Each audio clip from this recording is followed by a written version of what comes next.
I have you loud and clear. Hello. Welcome. Science. And that is to say, physics, medicine, nature, or space, time, the brain, life, the universe. Hello, welcome to The Naked Scientist, the show where we bring you the latest breakthroughs in science and technology. With me, Adam Murphy, and with Chris Smith. This week, we're looking at radioactivity, from its uses in medicine to its uses in war, plus a sneak preview of a new film due out soon, all about radioactivity pioneer Marie Curie. Plus, a new 90-minute test for coronavirus infection, how fast is the new coronavirus mutating, and evidence that humans are just like dogs. We eat much faster if there's someone else around. The Naked Scientist podcast is powered by ukfast.co.uk.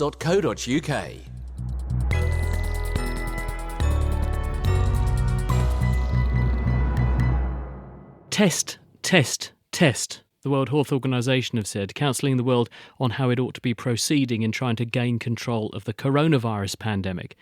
But scaling up to offer tests to large numbers of people, as well as making tests fast and agile, seems to be proving very difficult.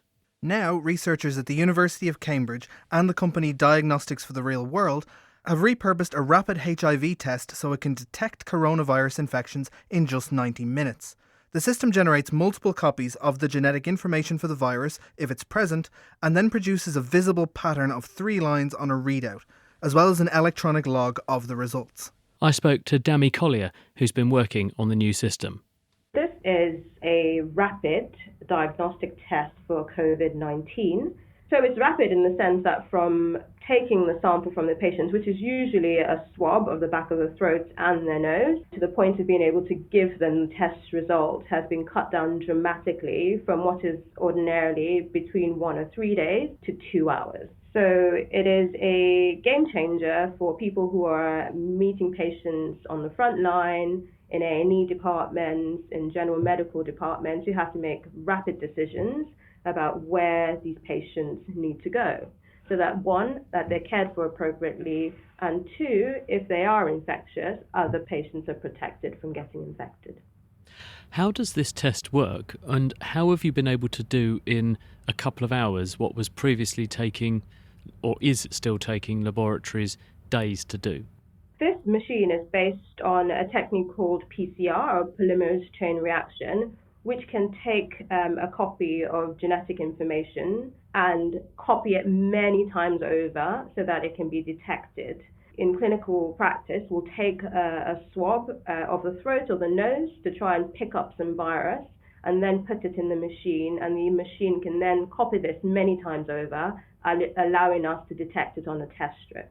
And it can do this in the space of 2 hours. Was it invented for this purpose, or is this a case of a repurposing? You took something that already existed and was being used for something else and realised, oh, you could do this with it? Oh yeah, so it's really the very clever people at Diagnostics in the Real World who then repurposed the machine that was initially developed to test HIV and turned it for use to try and address this problem we're having with the coronavirus pandemic. So talk me through then, if I came and sat in the waiting room at a hospital and one of these machines was running there, what would happen to me in order to give me my diagnosis in 2 hours? What would you do to me? Okay, so we take a swab from the back of your throat with a little cotton wool, and we'll take this swab, which hopefully has picked up some virus if you're carrying some, into a tube of fluid that makes it safe to handle. We then pop this into this machine. It's connected by Bluetooth to a tablet, which tells us when it's ready to read the test, and it reads out the test for us. But also, we can have a look at the test strips ourselves and see if there are lines in there to suggest that the test is positive. While the machine is testing me, though, can you use it to test you? Or while it's testing me, is it completely stuck testing me for the 2 hours it takes to give me my result? Yes, so this machine tests only one sample at a time. So there is potentially a bottleneck there then, isn't there, in the same way that we're currently at a bottleneck with testing people at scale across the UK and other countries. We've still got potentially a bottleneck here. Your results coming out very quickly, but you're limited by how many machines you've got. Yes, exactly. That is true. There will be a bottleneck there. However, these machines, I think, can serve certain populations very well. So if you can imagine in an A&E situation where you have to make a decision, does this patient need to go into a side room for the care they need right now, then it can help you facilitate those sorts of questions very quickly. And in terms of actually how it works, is it better or at least as good as the tests that we currently have that are being done in, say, Public Health England laboratories across the country? The right thing to do with new technology or test is to evaluate it thoroughly. And this has undergone clinical evaluation at Addenbrooke's Hospital, where we were able to test over 100 patients, half of whom had confirmed positive COVID-19 and the other proportion who didn't. And it's coming up with a sensitivity of almost 99%, which means that if there were 100 people in a room who had COVID-19, it was able to detect 99 of them, which is very good for a diagnostic test. And also, it wasn't picking up any tests and calling them positives when in fact they were negatives. So in fact, it has 100% specificity. So I think there'll be lots of interest from lots of places up and down the country. Danny Collier there from the University of Cambridge. And that test like this can't come any sooner. But this period of coronavirus lockdown is also dramatically changing our outside environment. Closed shops, quieter roads, emptier parks. One town in Wales has even been invaded by goats lured in from the surrounding hills by the absence of people. And with fewer cars and buses on the road and fewer planes overhead, what impact is lockdown having on our air quality? Katie Haylor spoke to BBC Science correspondent Victoria Gill, who explained that pollution levels in the UK have dropped sharply, particularly in cities. We've actually very recently had a measure from some ground-based measurements showing reductions in some pollutants that we know are bad for our health and we know are associated with the kinds of activities that have dropped so sharply since we all were sort of plunged into this coronavirus-induced lockdown. So things like transport and industry. So nitrogen dioxide and particulate matter. So that's small particles. And we know that they can do some damage in our lungs, particularly particles under a certain size can sort of get right down into our lungs. Scientists and public health specialists are really interested to see what will happen as this lockdown continues, because there's not much good news coming out of the coronavirus crisis, but it does seem to be inadvertently improving our air quality. How are scientists actually measuring this drop?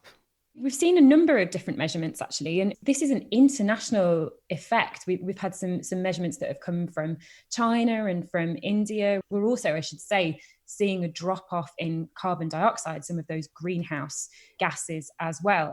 In Europe, we saw a really interesting measurement come from some satellite-based spectrometry, measuring the colours that are being reflected from the sunlight that's hitting the Earth. And those different colours represent the reflections from different types of gas. So you can see different types of pollutants and take that colour intensity as a measure of the amounts of those gases. We then saw from the National Centre for Atmospheric Science these city-based ground measurements that really give us a measurement of the air that we're breathing, and we're seeing the same thing across the UK. Is it possible to determine what impact this could have? A lot of what will happen in the longer term will depend on how quickly some of those pollution-driving sectors bounce back. So for one thing, we've heard from the UK government that they're going to be phasing out the sale of vehicles that have internal combustion engines and moving to electric vehicles. What we can maybe see over the next however many weeks and months that we are kind of stuck in this lockdown is a realistic measure of the kind of target that we'd be looking for when we take a lot of those diesel vehicles off the road and replace them with electric vehicles. So there could be some long-term, better, more informed targets for air pollution. The worry is that once this immediate crisis is over, there'll be a drive to just restart the economy without any of that in mind. So I think public health specialists and atmospheric chemists will be trying to kind of build in some good practical advice into how we maybe keep in some of these benefits to the air that we're breathing. Do you think there are any lessons we can learn in terms of pollution if we look, to people who are a bit ahead of us?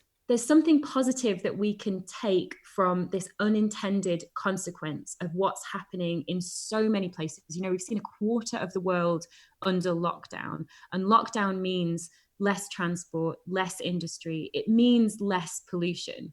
Now, if we can monitor the effect that is having on people's cardiovascular health, on people's ability to kind of breathe clean air, but also take some lessons from it in terms of what our streets and urban centres could look like if we can limit that pollution and limit that transport. I think we're all learning lessons about how the world could change. There's been a huge amount of frustration, especially from kind of the younger generations and activists in the environmental movement, about how slow we've been to respond to the emergency that is climate change.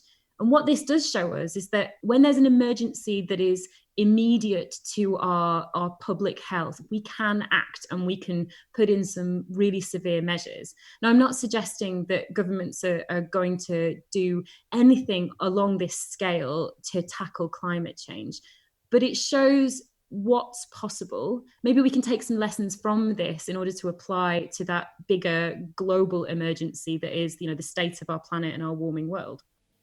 So, a breath of fresh air there. Thanks very much to BBC Science correspondent Victoria Gill.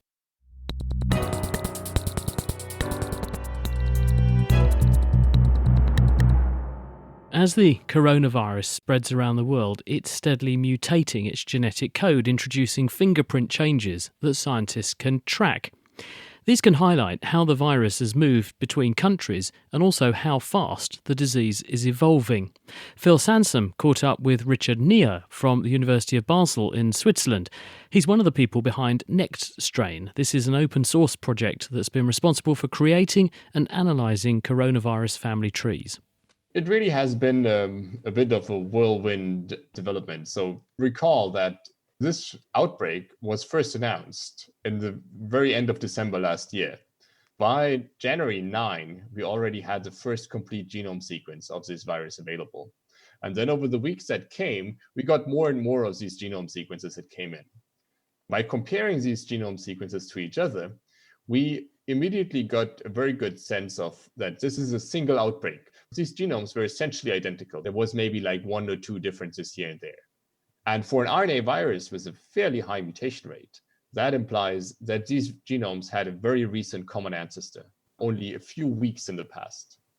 And when you say the genomes were coming in, are people sending them to you, or what are they doing? No, and that's an important point. GISAID, which is a database that's used for influenza data sharing. GISAID, the global initiative for sharing all influenza data. They have jumped in and provided their infrastructure and terms and conditions, their sort of sharing mechanisms for the coronavirus sequencing community. So that has enabled labs all over the world to share their data for analysis. How many genomes and sets of data are they getting? We now have more than 2,000 full genomes available, and we can't look at all of them at the same time anymore. There's simply so many. It's been the first time that this sort of real-time sequencing, sharing, and analysis is playing out. Now, you said those first few were basically identical. What's happened as the virus has gone all around the world?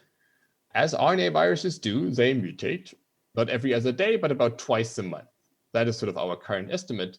And these aren't mistakes that are going to kill the virus? Well, some of them will kill the virus, but those are just dead ends, right? So the only ones that we see are those that don't kill the virus. They don't necessarily make the virus more aggressive or anything like that. Most of these mutations likely don't really have too much of a significance. But what they do allow us to do is group viruses together. A particular virus that got sampled in the US is similar to a virus that got sampled in Europe somewhere. That sort of gives us an idea how the virus is dispersing and how different outbreaks in different places might be connected. So how has this been useful as the virus has gone to continent after continent? Early on, when there's an outbreak in some country, politicians are very happy to say, well, we close the borders and the problem is solved, right? That has never worked. Surprise. And the sequences, they can tell you that this assertion is wrong, right? If you see many sequences that are very similar in your country, they probably were transmitted locally. So this is not a problem that you solve by closing borders, but this is a problem that you have to solve by clamping down on transmission in your community. Have you found weird cases where viruses have spread in ways that you haven't expected? And you can tell that from seeing the full genomes of the virus.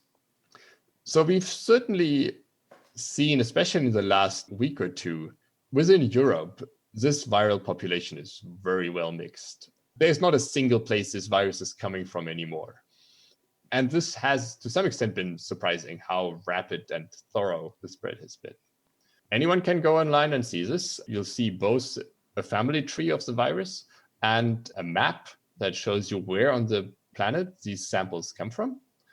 And one has to be very mindful of the gaps that are in those data, because mutations happen randomly. Sometimes there's no mutation for like 4 weeks. Sometimes there's 3 mutations in a week. And this means that seeing 2 things close together in the tree doesn't necessarily mean they were in the same place and time. Now, obviously, we're in this pandemic for sort of the long haul. What's the point of all this virus family tree mapping? Well, the most obvious data that we have about this outbreak is the number of cases in different places. But what these sequences give us, they add structure to these numbers. It's not just sort of 10,000 cases in New York or something like that. Suddenly you can break this down into multiple variants. So you know you have not one outbreak, but you might have 3 outbreaks that sort of originate in different places. And how is that practically useful?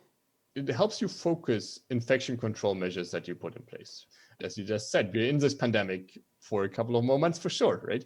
So we'll have to understand where this virus is transmitted, having the ability to use genome sequences to identify these transmission chains and transmission clusters gives you means to target infection control measures.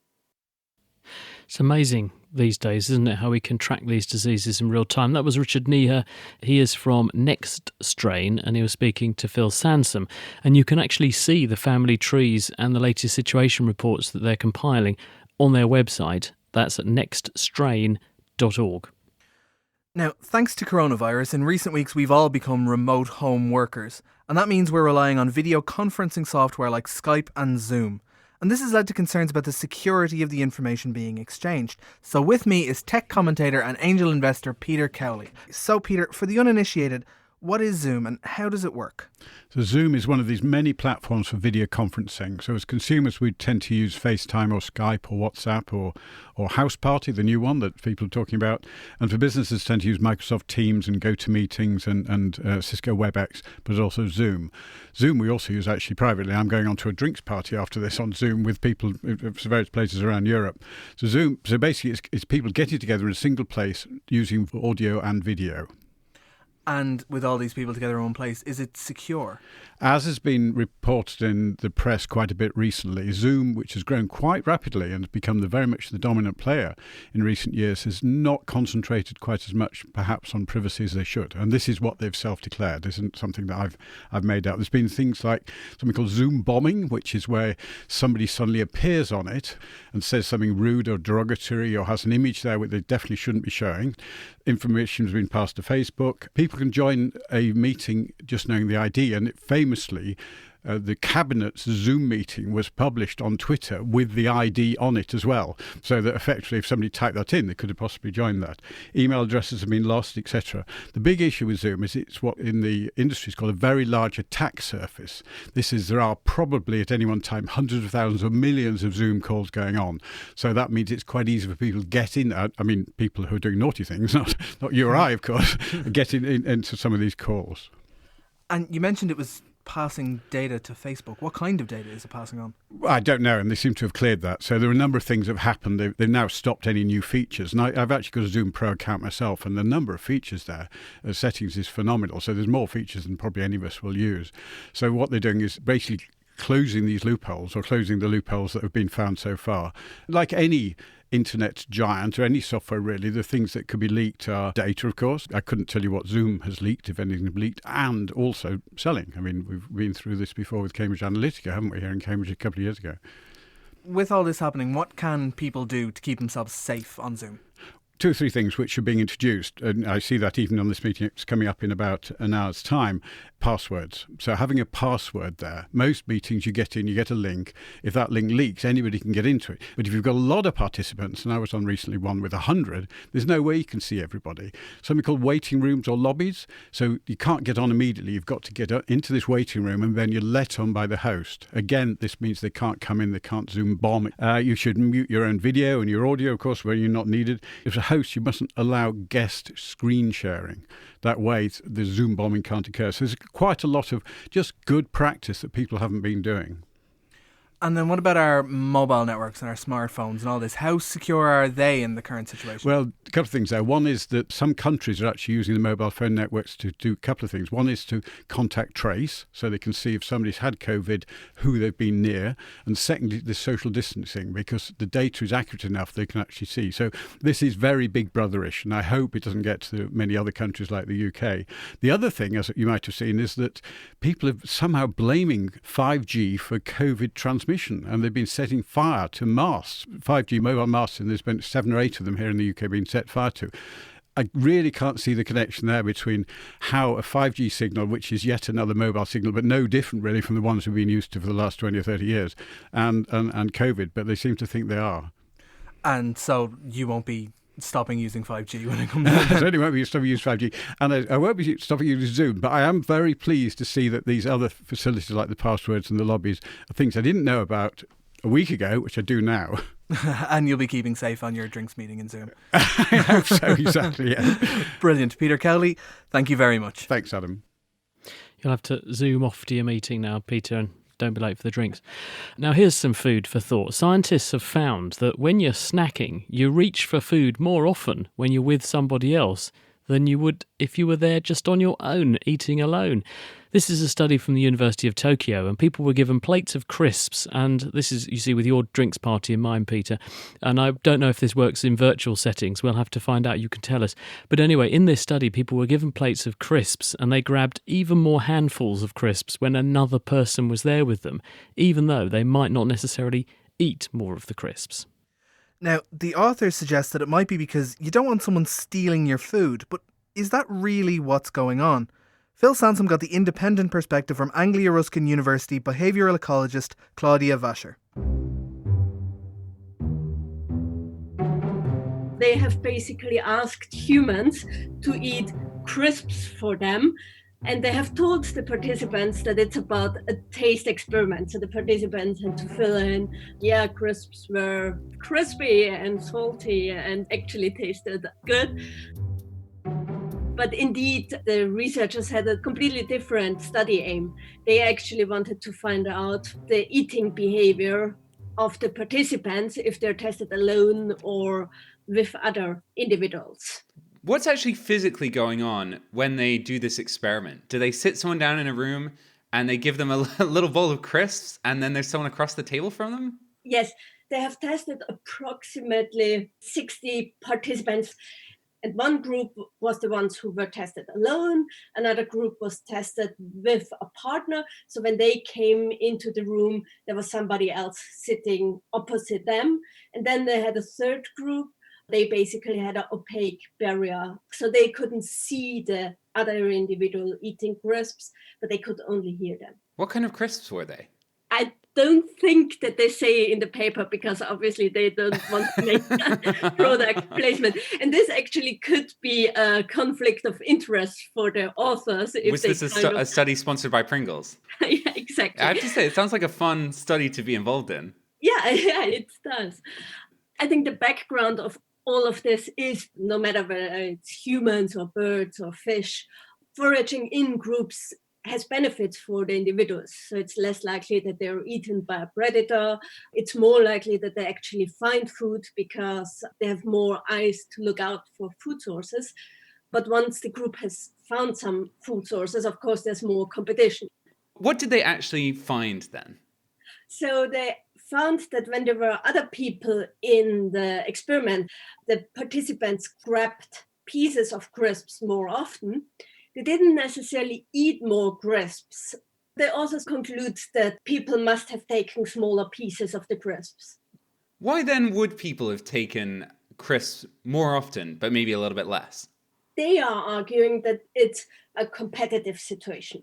You find some food and you basically have to hurry up to get as much out of the food source as possible. Or you're worried someone's going to eat your crisps. Exactly. And the authors kind of say that taking smaller pieces more often could be tactical consideration. I know I do that at the pub. Yes, I think we all can relate to this.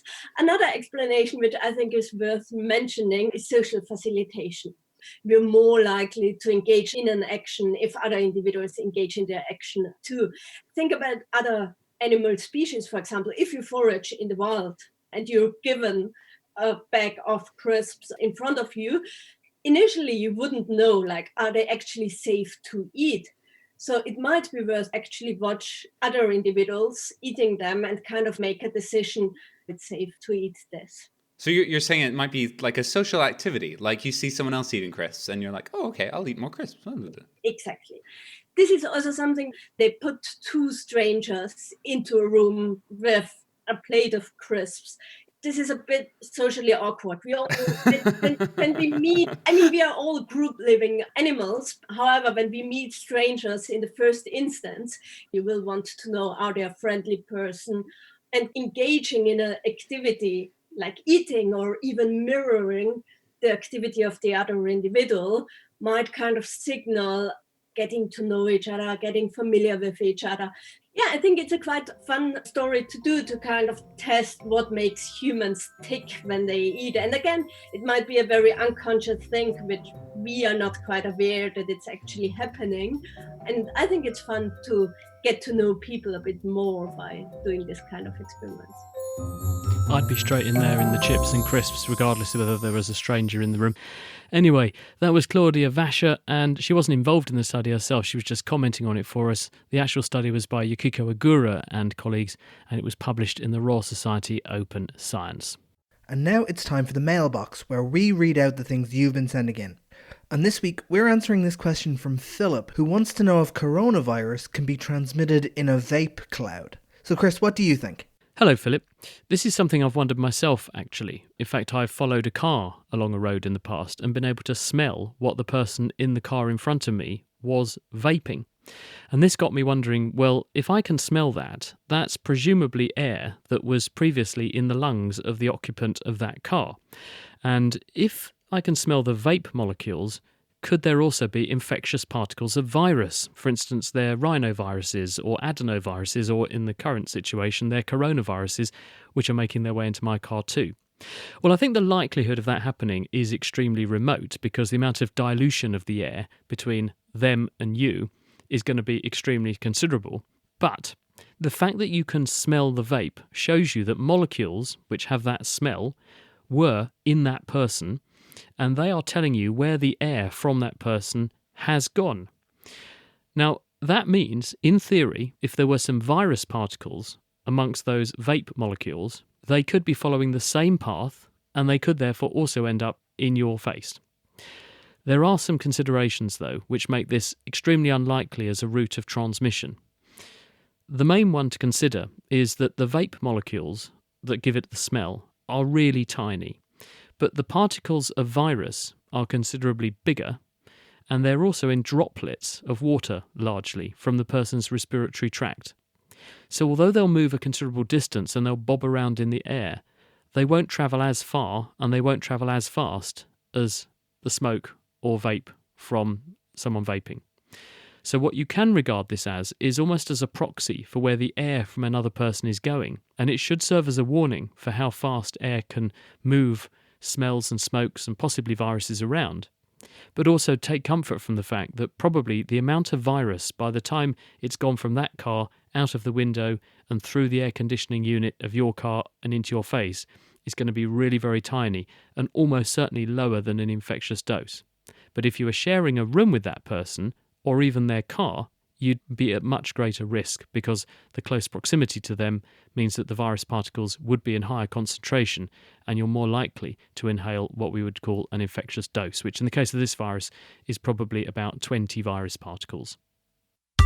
The Naked Scientists podcast is produced in association with Spitfire, Cost-effective voice, internet and IP engineering services for UK businesses. Find out how Spitfire can empower your company at spitfire.co.uk. Music in the programme is sponsored by Epidemic Sound, perfect music for audio and video productions. This week, we are looking at radioactivity from its original discovery through to its uses, both good and bad. And to kick us off, Adam, the lucky thing, we got to play Film Critic, actually, to go and get a sneak preview of Radioactive. Now, this is a new film that tells both the scientific and romantic story of Marie Sklodowska-Curie and her husband, of course, Pierre Curie.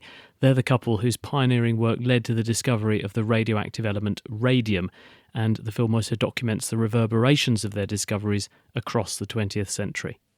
Science is changing. And the very people who are running science are the people who believed the world was flat. I'm going to prove them wrong.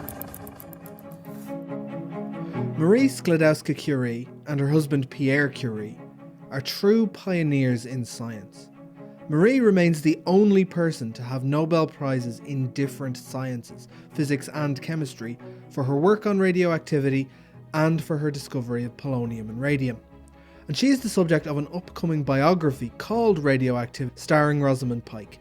And I was lucky enough to get to sit down with director Marjane Satrapi and actor Sam Riley, who plays Pierre, to chat about a movie so grounded in science. The problem, with showing a scientific work in cinema is not the science the science is not exciting. The science itself is very exciting, but that is like the procedure of creation. Like when I create, if you film me creating, basically my mouth is half open and I'm, looking into some kind of empty space. So it's nothing really attractive to see, to tell you the truth. And science is a repetitive work most of the time. So, to show that and making it exciting, it's not this easy. And then you cannot make a movie about two scientists and never talk about science, because this is a fraud. So you have to talk about the science. So then you try to be as accurate as possible, show, an atom of a radioactive element as an atom of radioactive element would look like. Because unlike art, where it's so my personal interpretation, is something extremely objective and factual about science that makes it so exciting, because there is no place for your personal interpretation. So what do you do when you're an actor and you have to step into the role of someone who's real? I've played real people before, but I've always been lucky that they weren't contemporary people, because if I was to play Boris Johnson, people know his mannerisms and his gestures, and people would be observing whether I'm doing a good impression of somebody. Yeah? And I think at the end of the day, one is trying to find an emotional truth with something. I remember Marjane telling me that when I'm explaining the science, it would be good if I look like I know what I'm talking about, but the rest of it is human emotion and human feeling. And when you're working with great people like Rosamund, you look at them in a moment and you believe what they're saying, and then you're reacting to that. It's like a reaction in itself, I suppose. And exactly as Marjane expressed, that's what people, when they're watching it, understand and can relate to, because it feels honest, Now, having spent all that time deep in the story, what does Marjane think the legacy of radioactivity is? So this is this whole boom going around the radium, because suddenly, as it can cure cancer, it can cure anything. So you have all these different products, from the face powder to the radioactive cigarette. It's incredible what happened. But then 39 years after the death of Pierre Curie and 11 years after the death of Marie Curie, you have the atom bomb, 1945. And this is what has happened. So, can we make a direct link between the scientists that they were and the atom bomb? Obviously not, because, they discovered something. They even didn't invent something like Nobel did. The radioactivity exists in the nature. They discovered something that already existed. Is that for this that, we can completely reject the idea of the radioactivity? I don't think so, because, this is always the question of ignorance towards the knowledge. When you're ignorant, you're so sure about all your beliefs, because the less you know, the more you're certain that what you know is right. The more you know, the more you understand is complex. And then you start having doubt about everything. And what about the Curies? What's their place in history? For me, it's like, wow, they're still today, they're the couple of the future. That is my legacy. Yeah, that's absolutely true. Yeah. Actor Sam Riley there, and before him, director Marjan Satrapi on the upcoming biopic Radioactive, telling the story of Marie Curie. The film was to have been released in the last week or so, but like many films, the launch has now unfortunately been put back owing to the coronavirus pandemic. Now, a lifetime of exposure to high levels of radioactivity eventually killed Marie Curie, unfortunately. And in fact, her notebooks are still far too radioactive to be handled safely even today. But radioactivity is used routinely and very effectively in medicine to cure different diseases. So how does that work? Well, with us is cancer specialist Tom Rokes, who's from the Norfolk and Norwich University Hospital. Hello, Tom. Hello.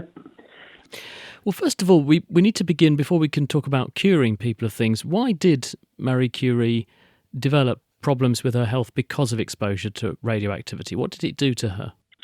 So I guess you could think of radioactivity as lots of tiny bullets of energy which can go through the body's tissues. And they can damage the DNA, the life code inside cells. If they damage them a lot, that cell can die, and we use that in medicine with radiotherapy. But if the damage is more minor, then you can get mutations in the DNA, and those mutations over time can add up and cause cancer. And are any particular parts of the body vulnerable, or is any part of the body susceptible to this happening? So the parts of the body that are more susceptible to damage from radiation are the parts where the cells are growing quickly. So again, with the radiotherapy that we use, the tissues that tend to have more side effects from radiation are things like your mouth and your gut, where the cells are growing and dividing all the time, rather than parts like your brain, which tend to be fairly stable.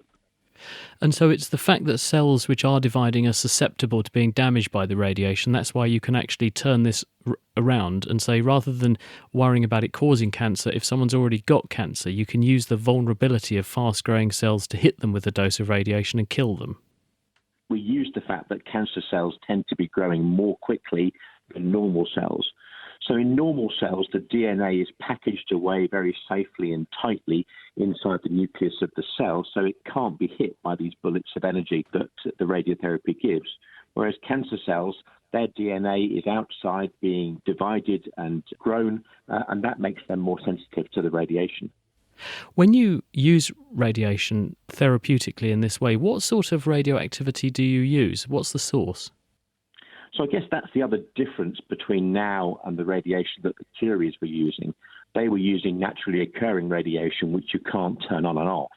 Now in hospitals, we use a machine called a linear accelerator, which is about £2 million worth of high technology kit with a generator of particles that hits a tungsten target, and it's that produces the energy of radiotherapy. But you can turn it on and off. So when the machine is off, it's perfectly safe to go into the room. And when it's on, only the person in the line of the beam is actually affected by the radiation. So you zap a person's cancer, if you know where it is, with a dose of radiotherapy to destroy the cells, hopefully.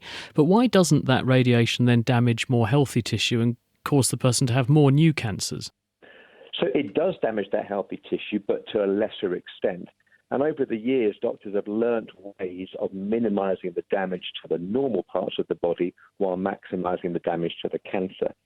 So, for example, most of the time when we're trying to cure cancer, we give radiotherapy in lots of little repeated doses over a number of weeks, with the hope that the normal cells are better at repairing damage to their DNA and so can recover overnight, if you like, whereas the cancer cells tend to die more easily. Is the same true, therefore, when we use a degree of radiation exposure to do imaging? I'm thinking things like X-rays and CT scans. We're using a dose that's useful to us in terms of imaging the person, but not sufficiently large that we're going to cause a big increase in risk of them actually getting a cancer. Yeah, so the energy that we use for imaging is much less than for radiotherapy because you're not trying to kill any of the cells or to damage them at all. So the energies that we use are much less. But every dose of radiation we give, whether that's an X-ray or a CT scan, does give some radiation which in theory could cause damage at a very low level in cells. So doctors always try to minimize the dose of radiation that we need and not put people through scans that they don't need. And how else can we actually use radiation in order to image? Because obviously people will be familiar with things like a chest X-ray or going in a CT scanner, the thing that looks a bit like a donut. But what other measures and mechanisms have doctors like you got at your disposal? So I guess the most exciting change in the last 10 years or so has been things like PET scans. So a CT scan will give you a 3D picture of the inside of your body in different shades of grey, but it doesn't tell you what the tissues inside the body are doing. We use the fact that cells that are growing and dividing need sugars like glucose in order to grow. And if you give someone some glucose and make it radioactive, you can detect where that glucose is going and show up in different colors where areas of cancer are. So that enables us to find cancer where we couldn't otherwise see it. It's amazing how it's come through full circle, isn't it? Tom, thank you so much. There's Tom Rokes. He's from the Norfolk and Orange University Hospital. Pleasure to have you on the programme. Thank you.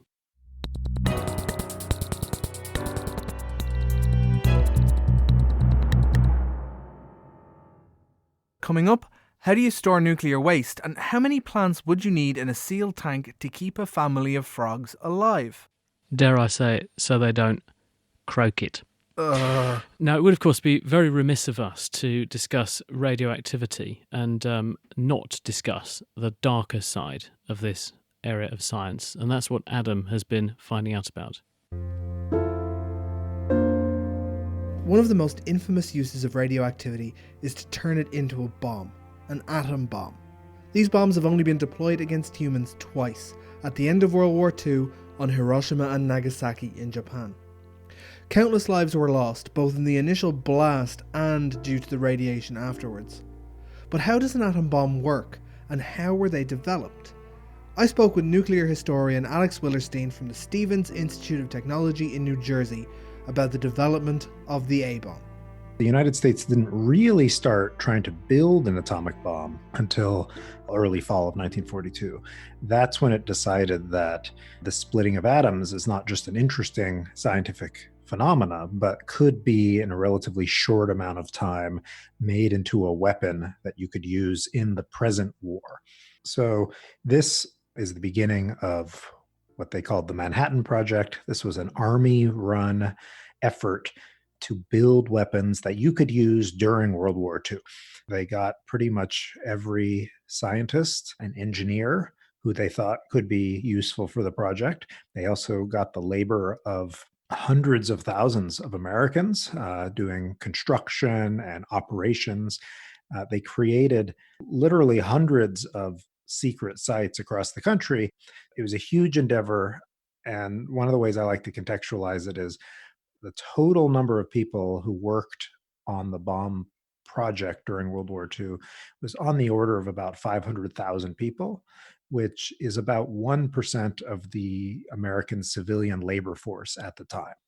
So it was truly a massive undertaking. But how does a nuclear bomb work?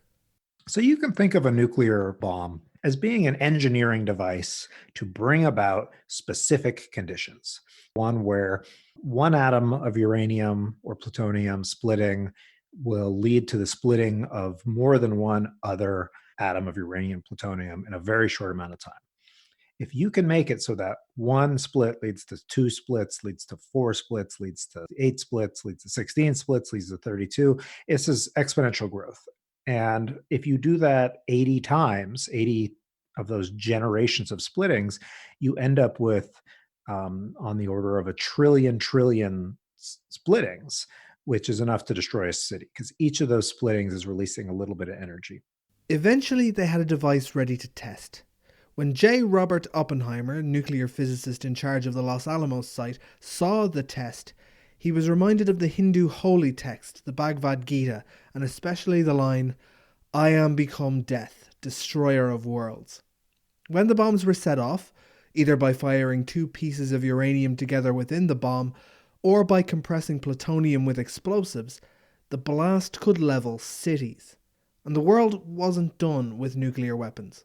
As it seemed that the world was not going to ban weapons, at least anytime soon, the US got very interested in two things. One was, what are the effects of nuclear weapons precisely, especially on military equipment? You can see some of the effects of the nuclear weapons by either setting them off in the desert, like they did at the Trinity test, or by dropping them on cities, which gave them a lot of information on the effect of nuclear weapons on a city. But how would it work on boats, for example? In June and July 1946, they decided to run the first post-war nuclear testing series where they set off 2 Nagasaki-style bombs in the Pacific Ocean at the Bikini Atoll. As they continued through the post-war and into the Cold War, the US was very interested in making new bombs. Can we make a new design? Can we make them more efficient? What are the effects of bombs on tanks? What are the effects of bombs on food? What are the effects of bombs on livestock? These are all sort of war scenarios they're thinking about. They ended up coming up with a rationale to do literally about 1,000 nuclear tests over the course of the Cold War in the US. And the Soviet Union did very similar sorts of things to learn new things. There's an element of them that's also at times sort of showing off, sort of saber rattling, but there was always a sort of technical reason that they thought that they needed to do these tests. There's a lot of reasons why the people who developed the weapons wanted to use them in war against Japan. They were not unfeeling, heartless people, but they had reasons for doing this. But one of the ones that people don't usually know about is some of the people, including Oppenheimer, they feared that the next war would not be just fought with the weapons they had developed in World War II, but the weapons that they knew would become developed if they kept working on these weapons, things like the hydrogen bomb. And they worried that if people didn't sufficiently fear these weapons, that the next war would destroy civilization. And so one of the rationales that they had for dropping the atomic bombs on Japan was to sufficiently scare the world and wake it up and hope that it would realize that it could not fight wars with these weapons ever again.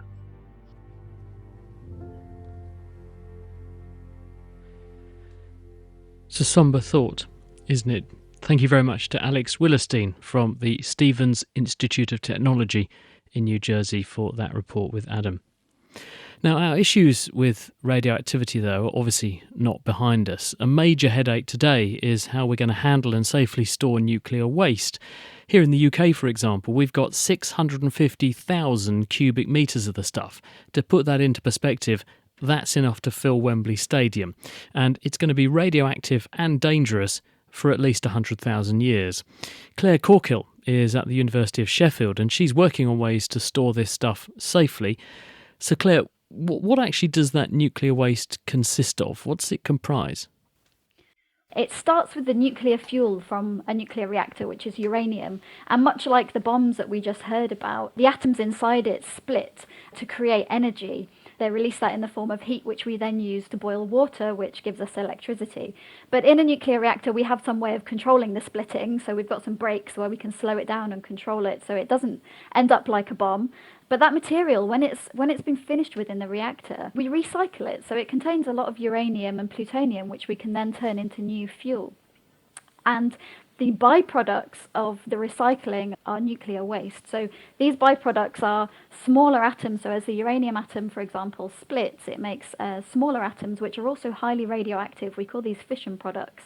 They end up being mixed with a type of glass which is not too dissimilar from the Pyrex dishes that you have in your kitchen. And we turn this waste into a very durable glass. Everything else that's left over from that recycling process is usually encapsulated inside a cement material.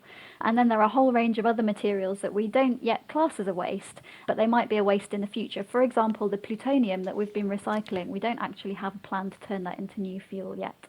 So what do we do with all this stuff? We end up with these barrels of what looks like glass or concrete. That sounds fine. What do we do? Just bury them?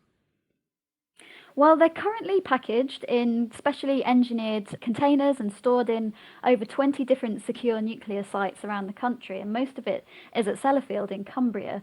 And these stores are designed to withstand extreme weather and earthquakes, but the problem that we have is that the waste is so radioactive, we can't actually go anywhere near it.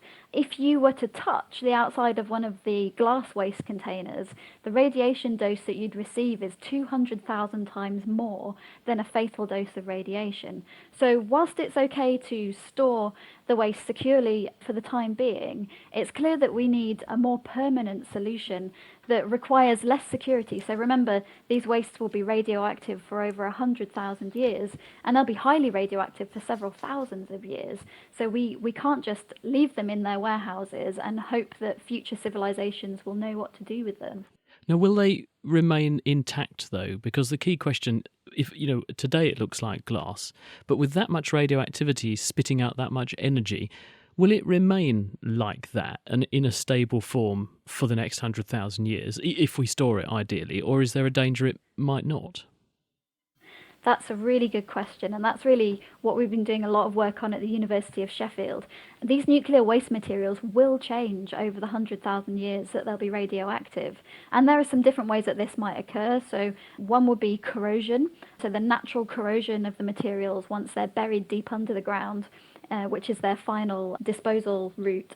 If they slowly corrode in groundwater, they may release their radioactivity. But the other issue is, as you rightly noted, is that the radioactivity inside the waste might actually cause the waste itself to break down. And you can think of this as a highly energetic particle, a bit like was described before with breaking DNA. Instead of breaking DNA, we're actually breaking the intrinsic chemical bonds inside our nuclear waste material. And this will essentially cause the waste to disintegrate. This is something that we have to understand.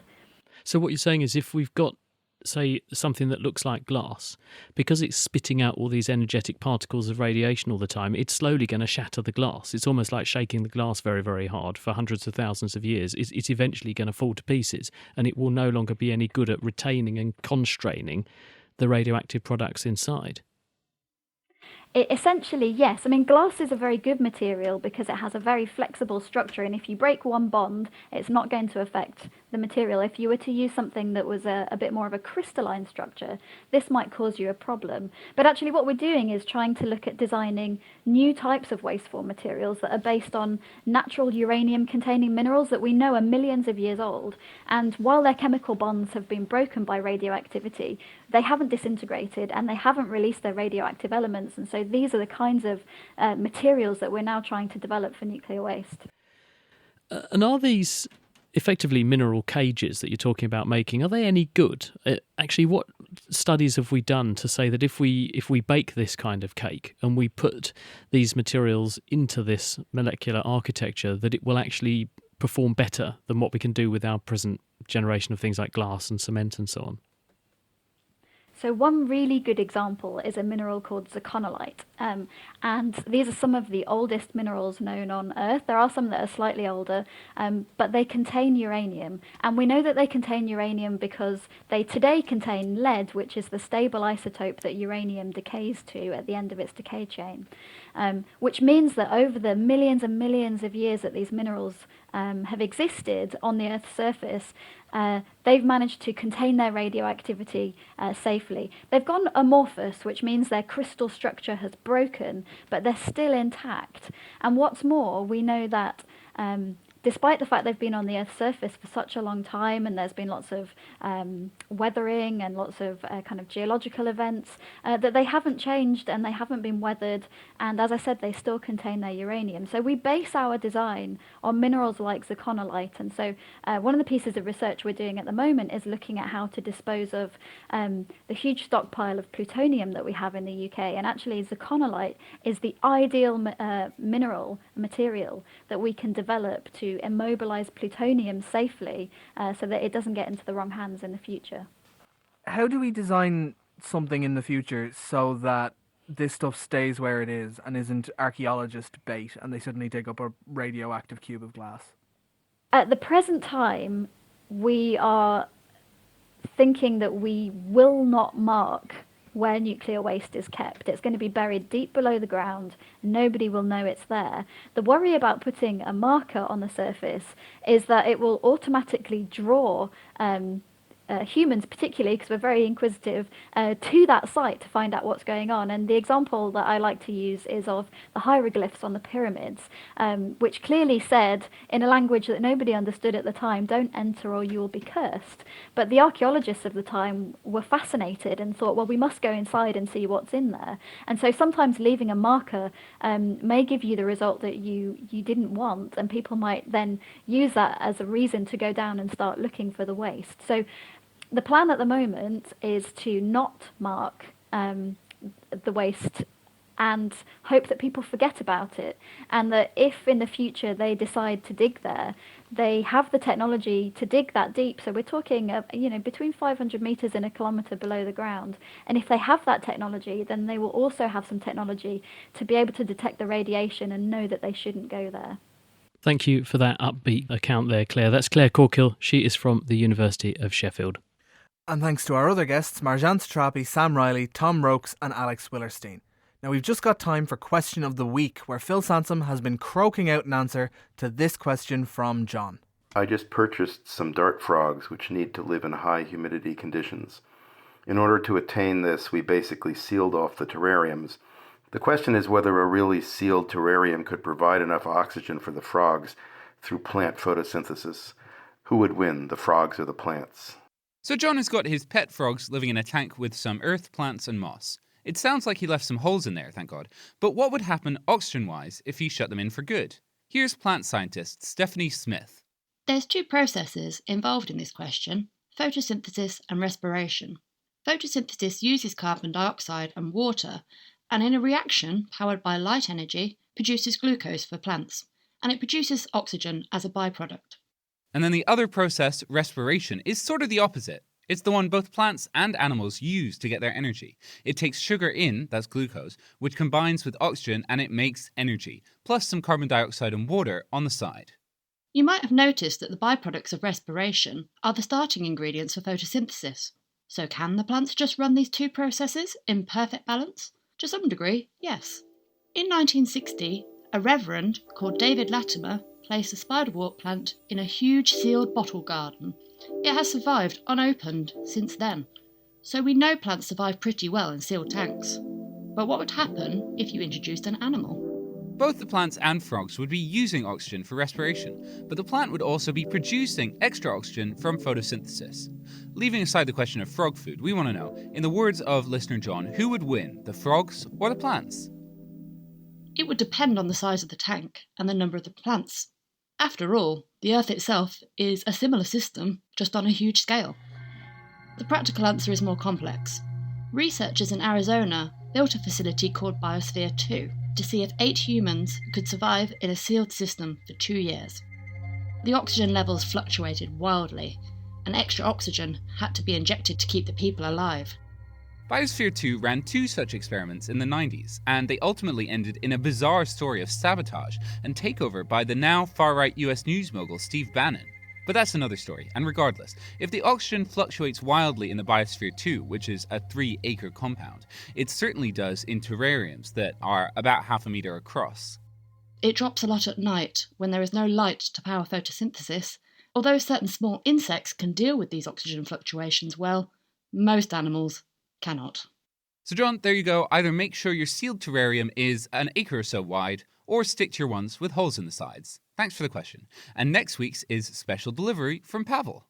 On one of the Naked Scientist programs, it was mentioned that a newborn baby has initially sterile intestines and gets its microbiome during the passage through uterus and vagina. What happens to children brought to this world via a cesarean? And if you think you know the answer, get in touch. You can go to thenakedscientist.com/question, email chris@thenakedscientist.com, find us on Facebook, tweet @nakedscientists, or join in the debate on the forum, thenakedscientist.com/forum. And that's it for this week. Thanks to Adam who put the programme together, and do be sure to tune in at the same time next week because we're going to have some excellent kitchen science experiments for you to have a go at, whether you're a big kid or a little one. In the meantime, if you have any coronavirus-related questions, the Naked Scientist web forum at nakedscientist.com/forum has a special board as a sub-board of our medicine category where we're answering those questions, and there are lots of them. We're trying to get to them as fast as possible. Do please keep sending them in, and we'll try to help you. The Naked Scientist comes to you from Cambridge University and is supported by Rolls-Royce. I'm Chris Smith. Thanks for listening, stay safe, and see you next time. From all of us at The Naked Scientist, goodbye.